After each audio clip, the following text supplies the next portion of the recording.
हमारा मकसद अगर अपनी आवाम को दुख देना होता तो शिफा रहमान आज जेल में ना होता। अरे हम वोट काटने के लिए नहीं, हम जीतने के लिए खड़े हुए हैं।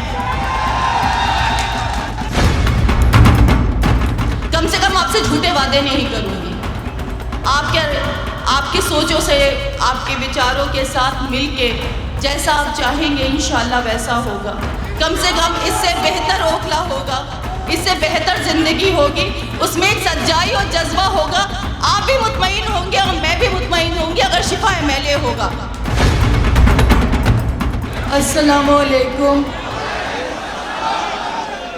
जज़ाकल्लाहु खैर। आप सब बहुत बहुत शुक्रिया कि आपने अपना कीमती वक्त निकाल के यहाँ हमारे पास आए और हमें सुनने के लिए।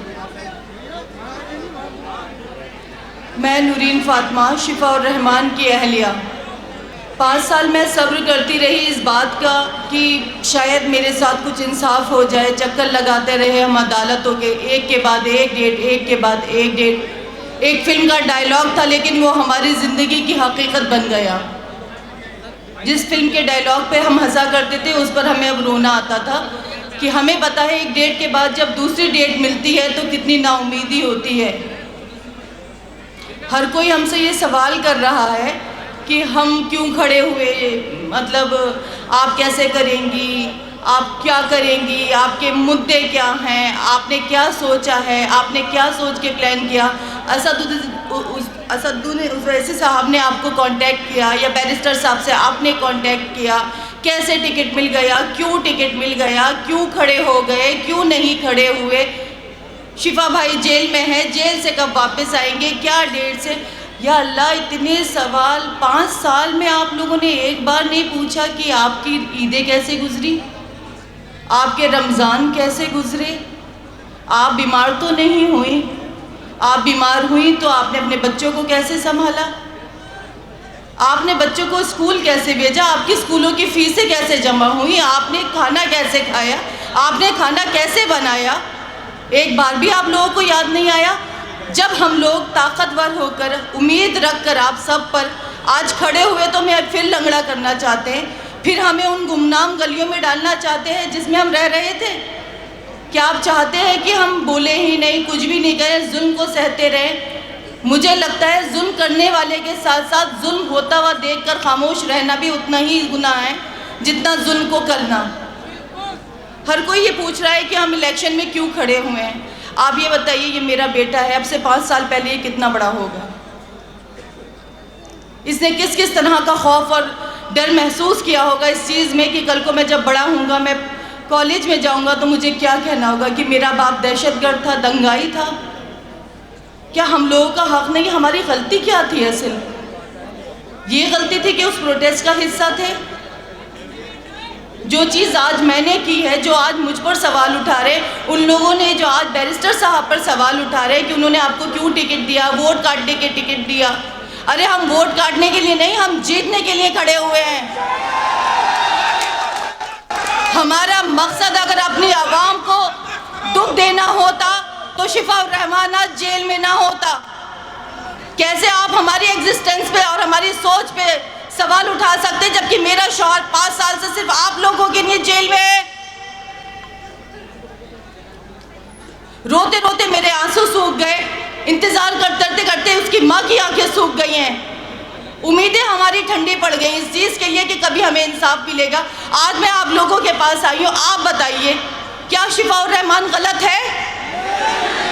क्या शिफा और रहमान ने कुछ गलत किया है? एक बंदा आकर बोले, एक बंदा आकर मुझे ये बताए कि शिफा और रहमान ने उसके साथ गलत किया है। या जो आप बताएं, क्या शिफा और रहमान के साथ जो 5 साल में हुआ क्या वो होना चाहिए था? मेरे बच्चों की क्या गलती है? क्या आप लोगों के बच्चे नहीं हैं? क्या शिफा और रहमान आपका नहीं है? आज आप क्यों डर रहे हैं, क्यों खौफ में हैं कि बीजेपी आएगी? बीजेपी आएगी तो क्या हो जाएगा? इससे बुरा क्या हो जाएगा? मेरे लिए इससे बुरा कुछ नहीं हो सकता। मेरा सरपरस्त मुझसे छीन लिया गया क्योंकि आप तक ये आग नहीं पहुंची है, तो इसलिए आप सवाल खड़े कर सकते हैं। मेरे सवाल तो खत्म हो चुके हैं क्योंकि मैं तो 5 साल से सवाल कर रही हूँ लेकिन जवाब ही नहीं मिल रहा। तो तो आप भी अगर मेरे साथ मिलके मेरे इन सवालों में शामिल होंगे तो शायद जवाब आए और आप भी कटघरे में खड़े होने से बच जाए। आज मैं अपने बच्चे को अपने साथ सिर्फ इसीलिए लाई हूँ कि मैं तो सब्र कर सकती हूँ, लेकिन बच्चों की सब्र अब नहीं, मुझसे दुख नहीं देखा जाता। ठीक है, आप खुद सोचिए, आपके भी बहन भाई होंगे, आपके भी बच्चे होंगे, भतीजा भतीजी होंगे, भांजा भांजी होंगे। आप ये बताइए इन बच्चों की क्या गलती थी? हम तो बड़े हैं, सब्र कर लेते हैं, लेकिन बच्चे तो मासूम होते हैं, उनको बहलाना बहुत मुश्किल होता है। मेरा एक बेटा इससे भी छोटा है, आज मैं उसको बुखार की हालत में छोड़कर आपके पास यहाँ वोट अपील कर रही हूँ, उसके बावजूद भी हर कोई मुझे कठेरे में खड़ा करता है कि आप क्या कर लेंगी। अरे मैं वो कर लूँगी जो आपका पिछला एमएलए नहीं कर सका।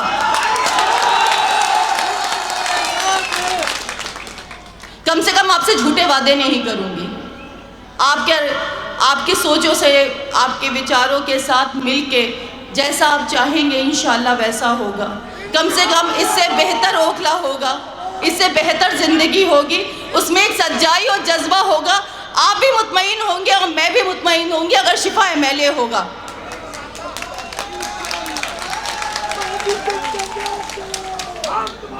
आप ये सोचिए कि अभी शिफा उर रहमान को सिर्फ हमने उम्मीदवार बनाया है तो बड़े बड़े दिग्गज नेता यहाँ आने लगे, क्योंकि हम लोगों ने उनको इतना इजी टू मूव कर लिया था। वो हमें टेकन फॉर ग्रांटेड लेते थे कि ये तो ओखला की आवाम है, इनको बस पंजाब झाड़ू पता है, कुछ पता ही नहीं है। बीजेपी से तो उन्होंने हमें डरा ही रखा है।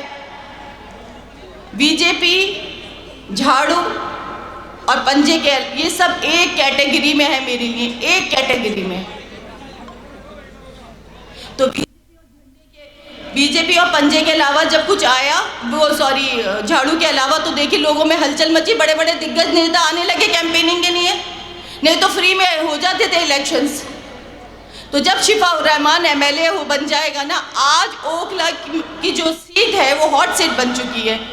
किसकी वजह से? शिफा उर रहमान के खड़े होने की वजह से।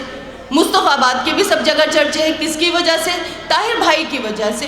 तो आप ये सोचिए, जब आज उम्मीदवार बनने के बाद ये चर्चे हम लाइमलाइट में आ चुके हैं, तो कल इंशाल्लाह जब हम एमएलए बन जाएंगे हमारे शौहर ताहिर भाई, तो आप ये सोचिए इस ओखला का क्या निज़ाम होगा। लोगों की नजरें आएंगी कि यहाँ का मुसलमान बेवकूफ़ नहीं है, यहाँ का मुसलमान छोटी छोटी टॉफियों से बहकने वाला नहीं है, वो जज्बात को समझता है, वो इंसान है, कोई भेड़ बकरी नहीं है कि जिधर जरा दो उधर चढ़ जाए। उसके जज्बात है, वो आपकी तरह बुज़दिल नहीं है, वो दूसरों के एहसास से नहीं खेलता। मुझे अपनी आवाम से, अपने ओखला के अपने सारे बहन भाइयों से ये उम्मीद है कि इंशाल्लाह वो मेरी परेशानी को बिना बोले समझेंगे। मैंने अब बहुत बोल लिया, मैं आप लोगों से प्लीज़ दरख्वास्त करती हूँ, मेरे शौहर शिफा उर रहमान के लिए वोट कीजिए, और इतना वोट कीजिए कि अल्लाह ताला उन्हें बहुत अच्छी वाली कामयाबी अता फरमाए। मेरे लिए नहीं तो मेरे बच्चों के लिए प्लीज़ वोट कीजिए। जज़ाकल्लाहु खैर।